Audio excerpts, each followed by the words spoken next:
I'm sorry, could you repeat that? Chief Justice Robert Miller asked, his voice slicing through the courtroom silence. Sarah Reynolds' voice cracked as she spoke. He can barely hold a jaw. Her words hung in the air, sharp, deliberate, and humiliating. James Reynolds didn't flinch. The room watched his mother, not him. She looked smaller under the stark lights, trembling in her beige suit like a child caught lying. Then Chief Justice Miller stood. His voice carried authority, disdain, and something else, disbelief. He's been a federal judge for 6 years, ma'am. Sarah's face went white, and for the first time in his life, James didn't rush to save her. The Houston federal courthouse had never felt so still. In the third row sat Michael Chen, his partner of 8 years, a respected pediatrician whose steady gaze never left James. Beside him, Judge Eleanor Hayes, James's longtime mentor, watched with the quiet confidence of someone who had seen justice prevail against all odds. James hadn't always been this poised.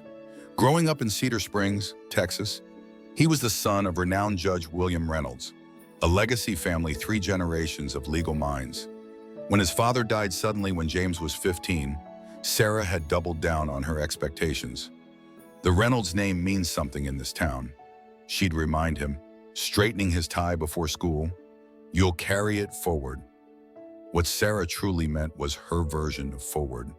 The carefully arranged dinners with Elizabeth Montgomery, daughter of her law partner, the not-so-subtle hints about a legal dynasty, the dismissive comments whenever James showed interest in anything that didn't fit her narrow vision.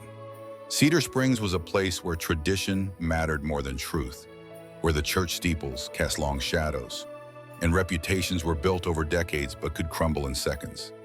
It was within these confines that James had tried desperately to become someone his mother could love. Now, watching her falter under the weight of her own deception, James felt an unexpected calm. This wasn't just about his judicial nomination.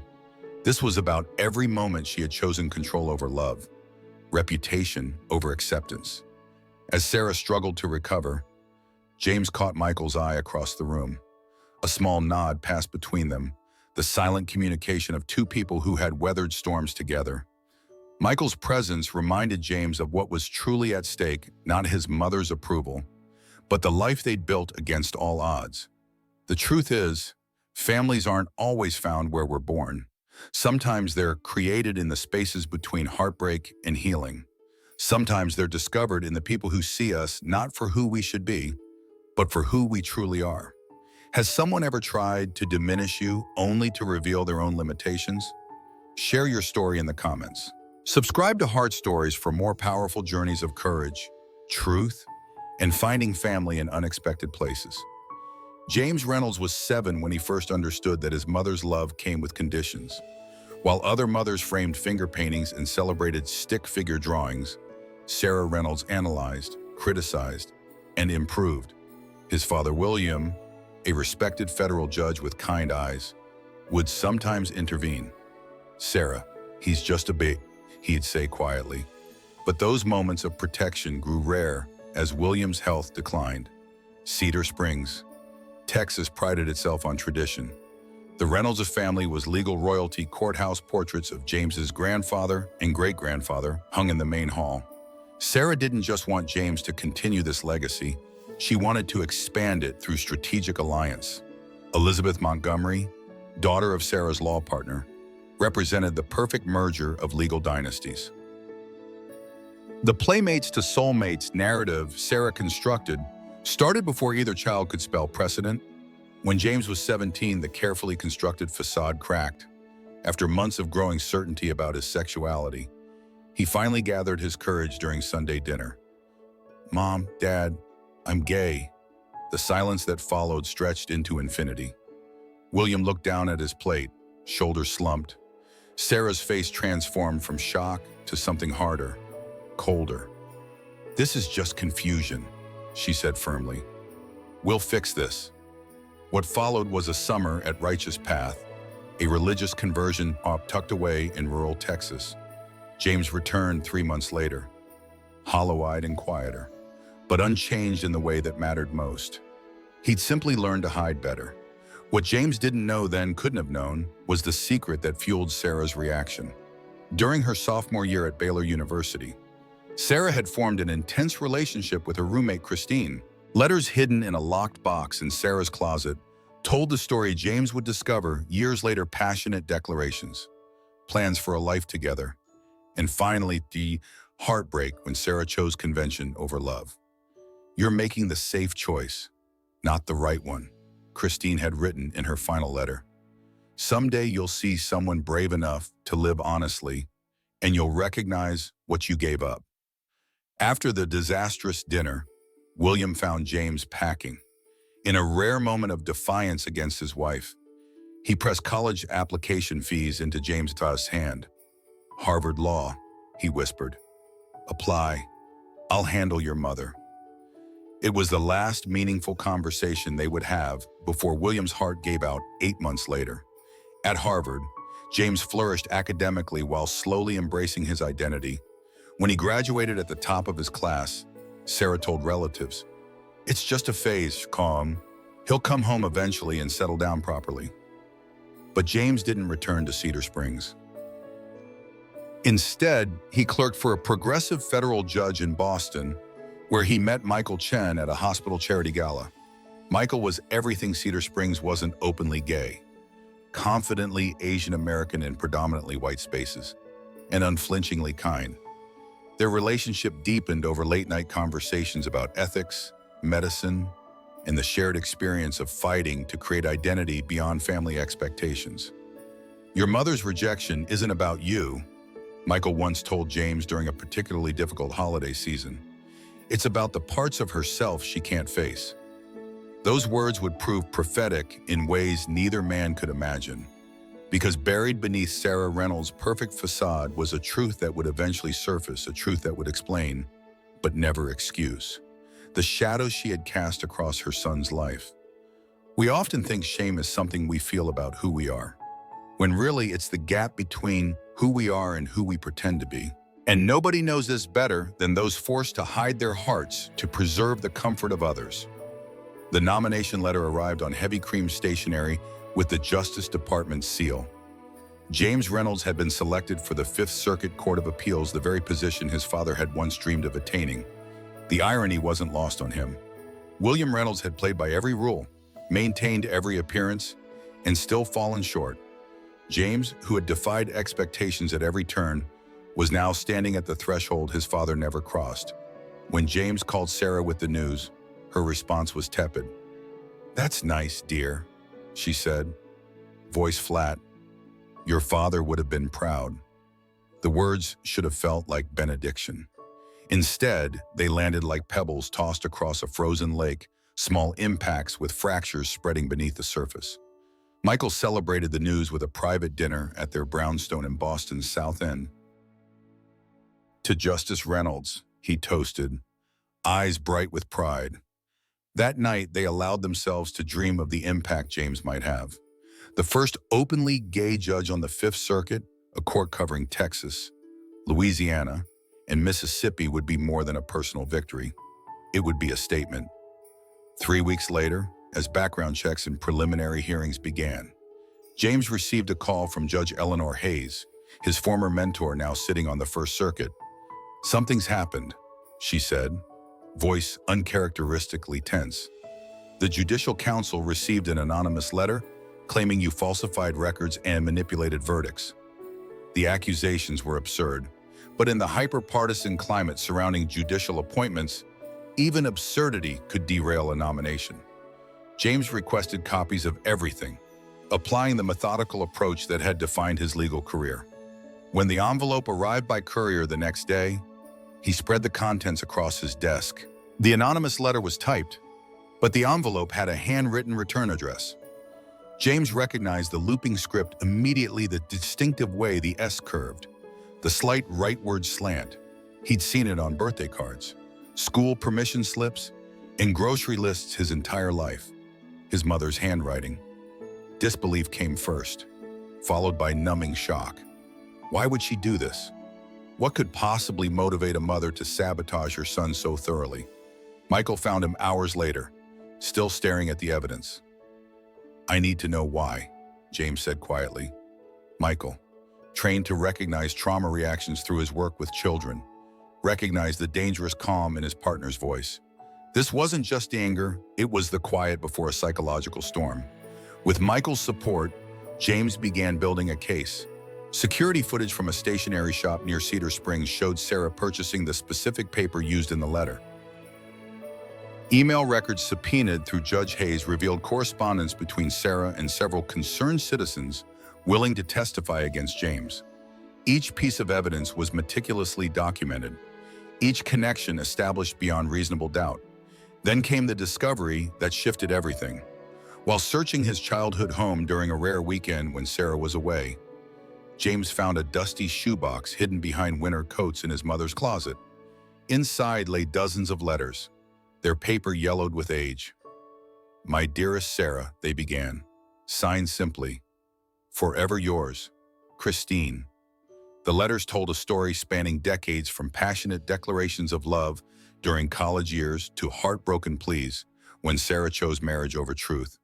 The final letter, dated just after James came out, contained a single line: "Your son has shown more courage than you ever did. Don't punish him for having the strength you lacked." But James sat on his childhood bedroom floor. Letters spread around him like fallen leaves, finally understanding. His mother's rejection wasn't just about him, it was about the life she had denied herself. The truth she had buried so deeply, it poisoned everything it touched. This knowledge didn't excuse Sarah's betrayal, but it illuminated it. Sometimes our deepest wounds come from those fighting their own reflection in us, those who see in our freedom a mirror of their own captivity. The Fifth Circuit nomination hearing reconvened on a Tuesday morning in early April. Washington's cherry blossoms had peaked the previous week, their fallen petals creating pale pink drifts along the Potomac. Inside the austere hearing room, no such softness existed. Only the harsh fluorescent lights, dark wood paneling, and the weight of lives about to change forever. James sat with perfect posture. Michael and Judge Hayes positioned strategically behind him. Their strategy was simple, yet devastating. Allow Sarah to speak first, to build her case against her son with the absolute certainty that comes from believing one's own lies. Then, when she had fully committed to her narrative, introduce the evidence.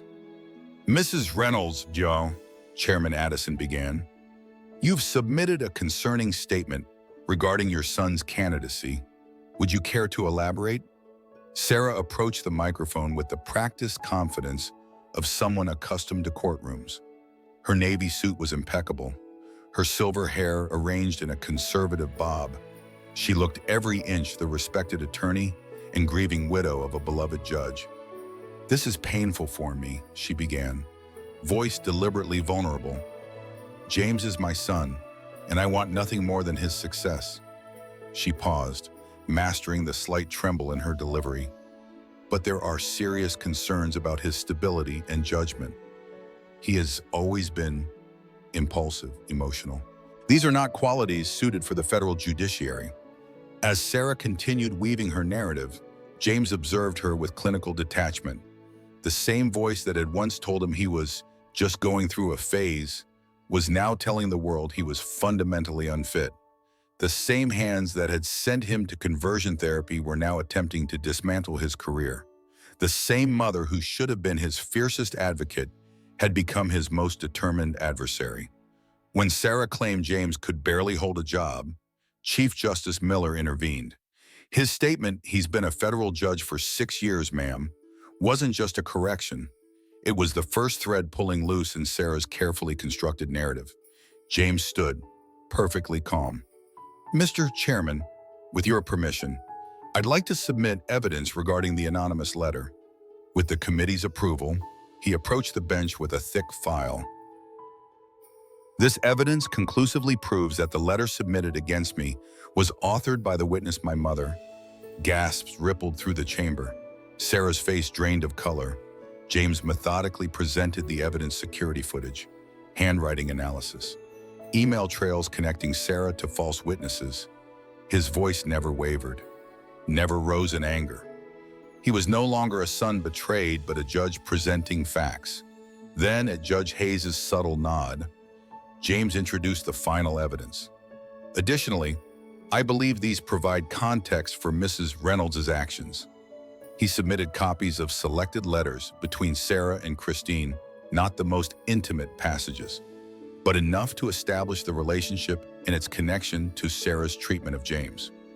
These letters demonstrate that Mrs. Reynolds' opposition stems not from legitimate concerns about my qualifications, but from her own unresolved issues regarding sexual identity. The clinical language couldn't mask the devastating personal revelation. Sarah stood abruptly. This is private," she stammered, looking around wildly. For the first time, James saw something beyond his mother's controlled facade, raw, unfiltered panic. "Yes," James replied quietly. "It should have remained private, just as my sexual orientation should have been respected rather than used as grounds to reject me, both as a son and now as a judicial nominee." Chief Justice Miller called for a recess, but before anyone could move, Sarah locked eyes with James. "You've destroyed me," she whispered, loud enough for those nearby to hear. James held her gaze steadily. "No, Mother, you did that yourself." As she fled the chamber, James remained standing, watching the door close behind her. In that moment, he understood that true justice isn't always found in victory, but in finally being seen clearly both by others and by yourself. 1 year after the hearing that changed everything, James Reynolds sat in his Fifth Circuit chambers in Houston. The walls held carefully chosen mementos, his father's law books, photographs of Michael at medical conferences, and a simple framed quote from Judge Eleanor Hayes. "Justice isn't just what we decide, but how we survive what was decided against us." The nomination had proceeded after a brief delay. Conservative senators who initially opposed James found it difficult to maintain their stance when confronted with evidence of a mother's betrayal. Even in polarized Washington, some human dramas transcend politics. James was confirmed with a comfortable margin, becoming the first openly gay judge on the Fifth Circuit Court. Sarah Reynolds retreated from public life after the hearing. Her legal practice quietly dissolved as clients sought representation elsewhere. Cedar Springs' gossip mill, once her weapon, turned against her with surgical precision.